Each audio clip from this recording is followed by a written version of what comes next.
it is Easter time, and Easter means that we make hot cross buns. So what you're gonna need to start with, we're gonna need half a cup of warm water. To that, we're gonna add 1 packet of yeast. You can use instant yeast or active dry yeast, it's all good. All right, so we're gonna let that sit for just a minute. Swirl that around a little bit. I'm gonna get some flour.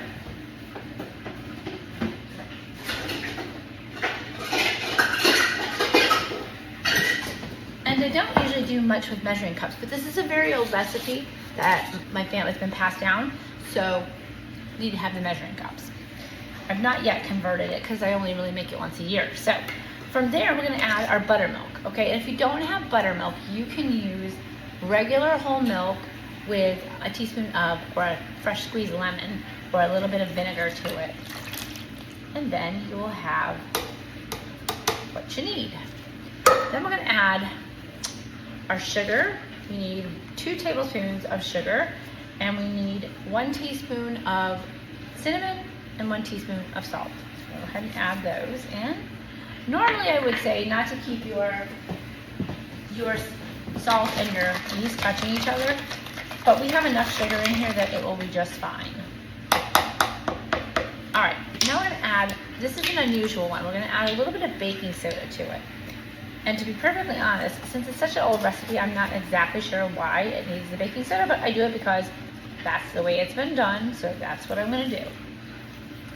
All right, and then we're gonna go ahead and add our 3 1/4 cups of flour.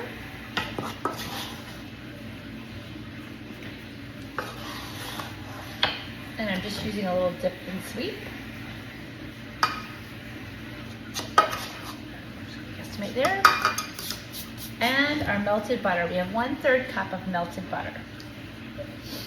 We're putting a glove on, just like that.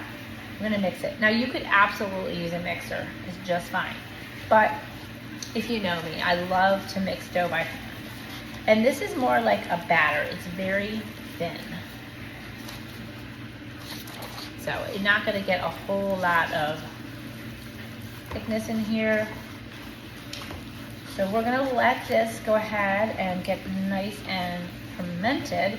And then we're gonna need a little bit more flour into it so that you get more of a solid dough. And how much I work in there depends on what it ferments like. So we're gonna let this go for an hour, and then we'll come back and add a little bit more flour to it until it's a nice, thick, soft dough.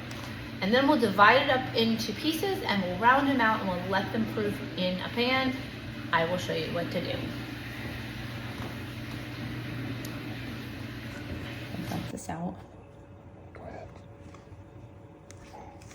ahead. All right, so our dough is really sticky. So we're gonna hit it with a little bit of extra flour. We're gonna just knead it. So push it away, fold it over, give it a 1/4 turn, push it away, fold it over. And it's a soft dough, so we're just looking to get it to be a workable soft dough. Once we do this, we're gonna let it rise for an hour, and then we'll divide it into 12, and we'll put it into a pan and let it rise, and then we'll bake it and score it with the traditional cross, and we'll put some icing on it. So it's almost at the point that I'm looking for. So it should be nice and smooth, and there we go. So you can take a look at how nice and smooth it is. Put it back in to rise for an hour. Okay, so we're ready to divide our dough. So the first thing that we're gonna do is weigh the dough, because then we'll know how to divide it. So we're gonna take a piece of plastic wrap, put it on our scale, and put our dough down. So we're at 932 grams. I'll write that down.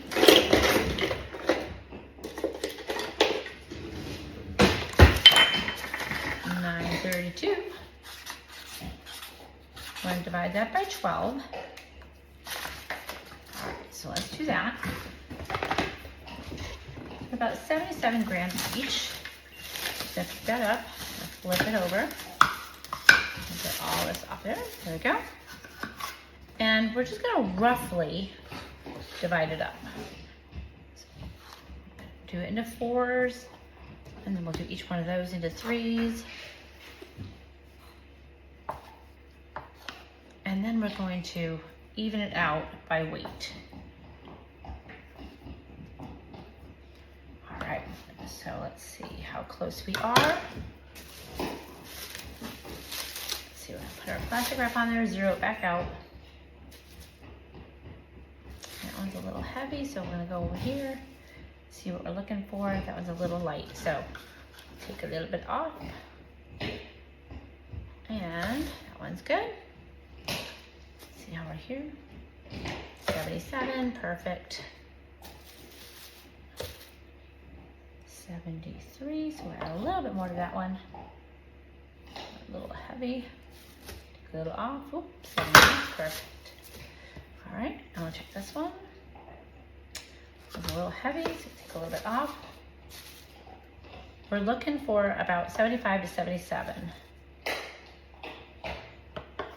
And just a tiny little bit can make a big difference.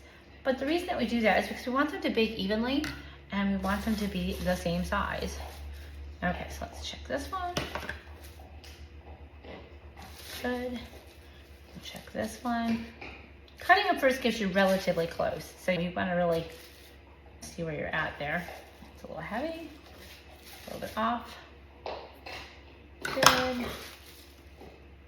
Now just a tiny bit back to that one. You can already tell this one's going to be too light, so I'm going to add a little bit more to that one. Good. Check this one.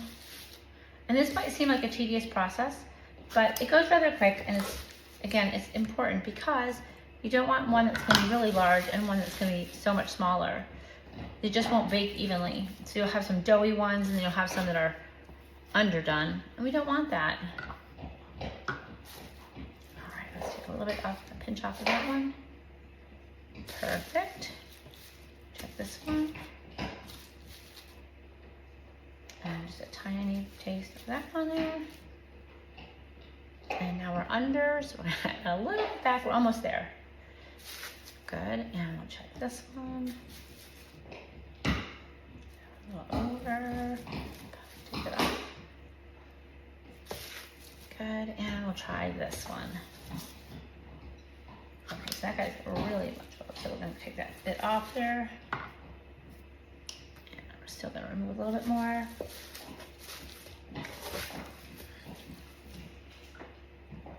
And add a little back. And we're perfect. Okay, so now we're going to move our scale out of the way. We're going to round these up. So there's a couple different ways you can do it. You can fold it in on itself. Just fold it in and then round it up. And I'm gonna place it in my prepared pan. I rubbed it with a little bit of butter and then I sprinkled it with a little bit of flour. If you're using a ceramic pan, that's gonna be really important. So slap it down, fold it over, slap it down, fold it over, slap and fold, and then just round it up. And you could just fold it over a couple of times, just like that, and round it up. But I do find that it's easier if you slap it down and get a little bit of that stickiness out of there. You can touch your hand in some flour if it's getting too sticky. We're gonna do 4 rows of 3. We're just gonna open it up.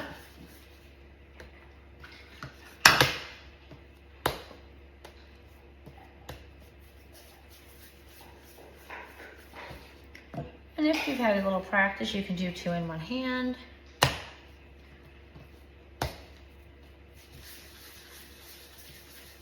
Or actually 2 in each hand, not 2 in one hand.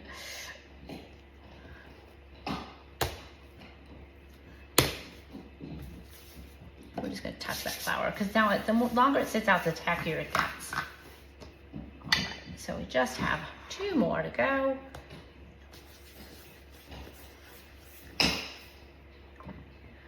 And I did mention that we use cinnamon in the recipe, but what I actually used is some apple pie spice because I like it has a lot more flavor than just the cinnamon.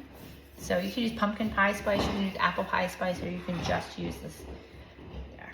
Now, we're gonna let these rise, and once they've risen, then we're gonna slash them with the cross and bake them, and then we'll drizzle that traditional white icing over the top of them. So come on back.